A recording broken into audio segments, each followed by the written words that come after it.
তো সকলে দেখো সানা খাচ্ছে। তোমরা সকলে বলো যে ওর সামনে কেন তোমরা খাও, ওকে দেখিয়ে দেখিয়ে। ওকে দেখিয়ে খাওয়াতে লাগে না, ও ছিল ওই সিঁড়ির নিচে বসে। ও ঠিক বুঝতে পারে, ঠিক স্মেল পায় যে কেউ কিছু খাচ্ছে। এবার ওকে লুকিয়ে কিভাবে আমরা খাবো? এটা তো বাড়ি, আর ও তো ছাড়া থাকে, ও তো আর বাধা থাকে না যে ওকে সামনে দেখিয়ে দেখিয়ে খাবো। ও ঠিক চলে আসে, আর দেখো ওর মুখের দিকে হাঁ করে তাকিয়ে আছে বিস্কুটের জন্য। ওই বিস্কুট তোমাকে দেওয়া যাবে না, ওর মধ্যে ভর্তি চিনি আছে, চকলেট চিপস আছে। তো এই জন্যই আমি এটা তুলে ধরলাম তোমাদের কাছে যে ওকে কিন্তু আমরা দেখিয়ে দেখিয়ে খাই না। অনেকে কমেন্টে লিখেছেন কেন দেখিয়ে খাচ্ছ। দেখিয়ে খাওয়াতে লাগে না, যেহেতু আমাদের কুকুর বাধা থাকে না, রনি কোনো দিনই বাধা থাকে না, ও ছাড়া থাকে।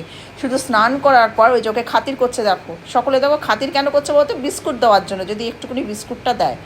তো বিস্কুট যাতে দেয় ওই জন্য খাতির করছে। আর স্নান করার পরই ওকে কিছুক্ষণের জন্য বেঁধে রাখা হয়, যাতে নালে ও বিছনায় উঠে পুরো জল জল করে দেবে।